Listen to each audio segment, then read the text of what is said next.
효 강의 세 번째 시간. 오늘은 효의 감성과 지성의 차이점에 대해서 말씀을 드리도록 하겠습니다. 효에 대해서 감성과 지성으로 구분하는 것은 아마 제가 최초일지도 모릅니다.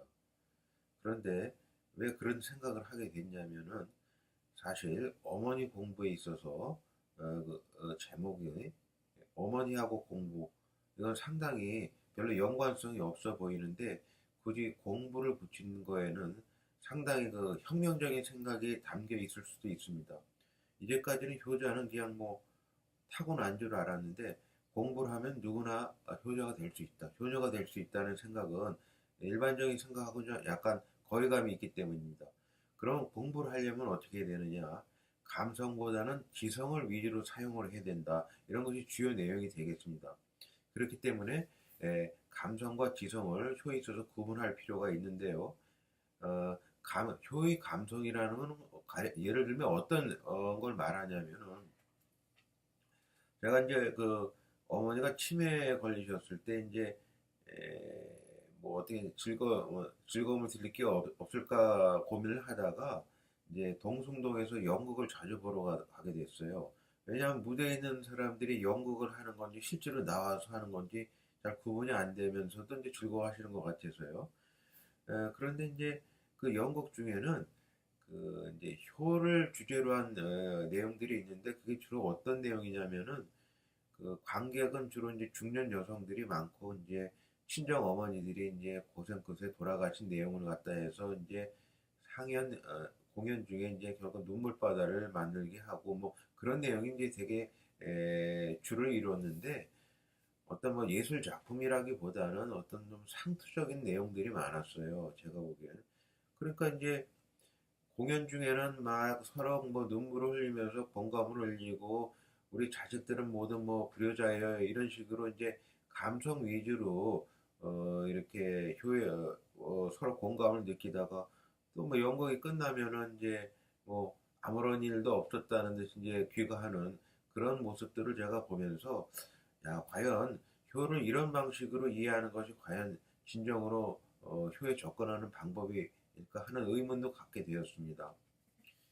또 다른 뭐 감성적인 사례를 든다면은 이제 뭐 어버이날 같은데 자식들이 어린 자식이 이제 아들이나 딸이 이제 카네이션을 달아드리는 경우에 부모로서는 누구나 감회가 새로울 수밖에 없겠죠. 어렸던 아이가 이렇게 커서 이제 효자 효녀가 됐구나 하는 감격이 젖을 수 있고 우리가 일상에서 겪을 수 있는 흔치 않은 아름다운 사례가 될 수가 있겠죠. 그러나 효 공부의 관점에서는 그런 것은 말하자면 요즘 그 젊은이들 용어로 보면 뇌피셜이라고 할 수가 있어요. 그 뇌피셜이라는 게 이제 뭔지 제가 이제 찾아봤는데 그 신조어 중에 하나로서 뇌와 오피셜, 그러니까 공식적인 입장의 합성어로 자기 머리에서 나온 생각이 사실이나 검증된 것 마냥 말하는 행위. 그러니까 즉 뇌에서만 공식적인 생각이라는 게 뇌피셜입니다. 그러니까 카네이션 이렇게 달아드렸다고 다 효녀라고 생각하는 거는 자기 머릿속에 있을 만의 환상이라는 거죠. 그런 식으로 이제 감성적으로 접근을 한다면은 효자 효녀가 아닌 사람이 없을 겁니다. 자, 그러면 저희 집 같은 경우는 어떻게 이제 감성과 지성의 차이점이 구분될 수 있냐면은 이제 저희 어머니 같은 경우는 이제 외갓집에서 여러 형제 자매 중에서 거의 유일한 그 효녀라고 할 수가 있는데 제가 봤을 때는 그 차이점이 무엇인가? 똑같은 형제 자매이면서도 왜 어머니만 유독 효녀로서 부각될 수 있었을까 하는 걸 제 나름대로 생각을 해보니까 어머니의 그 지성이 오랫동안 발휘가 되었던 것 같아요. 거기에 관해서는 이제 나중에 뭐 따로 말씀드릴 기회가 있을 것 같고 저희 집 같은 경우는 지금 저가 앉아 있는 것이 이제 바로 요 뒤쪽이 안방이었고 제가 지금 앉아 있는 자석이 이제 걷는 방이었는데 어렸을 때 이제 안방에서 부모님 계시고 저하고 동생 할머니가 이쪽에서 이제 살고 계셨어요. 저쪽이 이제 마당 쪽이 이제 보이는데 그래서 이제 나중에 가정사를 또 말씀드리겠지만은 어머니가 이제 제가 이제 초등학교 후반 때 아버지가 실직을 하시는 일이 발생이 돼서 이제 하숙을 치시게 됐습니다. 그래서 이제 두 형제를 키웠는데 동생이 이제 뭐 초등학교 때는 이제 말썽꾸러기 얘기 소리도 많이 듣다가 중학교 때부터 이제 성적이 갑자기 부쩍 오르기 시작을 했어요. 그래서 나중에 제가 이제 알게 된 건데 뭐 어머니 역대는 여기서 다 이제 말하자면은 이제 연탄을 그냥 갈아 끼고 그러는데 추운 겨울날 어머니가 그 하숙방 연탄불을 갈아 끼우는 걸 보면서 그때 철이 들었다고 자기가 이제 고백을 하더라고요. 그런 식으로 이제 감성적으로 어떻게 아니 어떻게 보면은 무척 효에 대해서 일찍 깨달은 거죠. 그런데 우리가 이 장면에 대해서는 저하고 비교해봐서 생각을 해볼 여지가 있는데 저는 성장 과정에서 그 어머니가 그렇게 고생하는 것에 대해서 공감을 거의 느껴보지를 못했어요. 그러면 제 입장에서는 효의 불효자고 효의 지진아라고 할 수가 있죠. 그렇지만 좀 그것을 몇십 년 지나가서 이제 다시 회고를 해보면은 과연 어려서 일찍 그 효를 깨닫는 것이 저희 아우처럼 그것이 과연 바람직한 일인가를 생각을 해보게 돼요. 왜 그런지를 한번 말씀드리죠.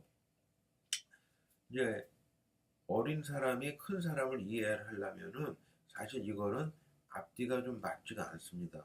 컴퓨터로 치면은 작은 용량의 컴퓨터가 큰 용량의 컴퓨터를 이제 이해를 했다는 것인데 그거는 현실적으로는 불가능해요. 뭐 마이크로 프로세서를 갖다가 자기가 올리지 않는 한은 그건 불가능한데 인간은 좀 독특한 성격이 있어서 내가 전반을 다 이해하지 못하래도 어떤 감성적으로 저 사람은 좋은 사람이다, 저 사람은 고생한다, 뭐 그런 식으로 감성의 화살을 쏘면서 일부 이해할 수가 있어요. 그러니까 제 아우처럼 엄마가 고생을 하니까 내가 열심히 공부해야겠다. 어떤 감성의 화살로 써 이해를 한 거지. 그 당시로서 어머니 전반을 이해했다고 볼 수는 없는 거죠. 그래서 저 같은 경우는 그런 감성의 공감력은 떨어지는 한이 있더라도 어, 제 생각에는 어떤 본능적인 그런 생각은 뭐냐면 내가 지금 어떤 것을 그것이 어머니가 됐든 그것이 어떤 또 다른 세계가 됐든 지금 당장에 이해하기보다는 좀 더 내가 성숙하면서 좀 더 지혜로운 다음에 이해를 해야 되겠다 하면서 판단을 유보하는 방식이 있겠죠. 그래서 어떤 지성이라고 할 수가 있어요. 그런데 이 지성의 단점은 뭐냐면은 내가 갖고 있는 인간은 어떤 자기 정체성 속에서 살아가게 됩니다. 근데 내가 모르는 세계가 큰데 나는 도저히 이해할 수가 없다. 그러면 이걸 어떤 방법으로 내가 접근을 해야 되냐. 내 지성이 좀 더 커져야 되는데 그 방법을 모르는 거예요. 그래서 우리가 보통 보면 청소년기를 많이 방황을 하게 되죠.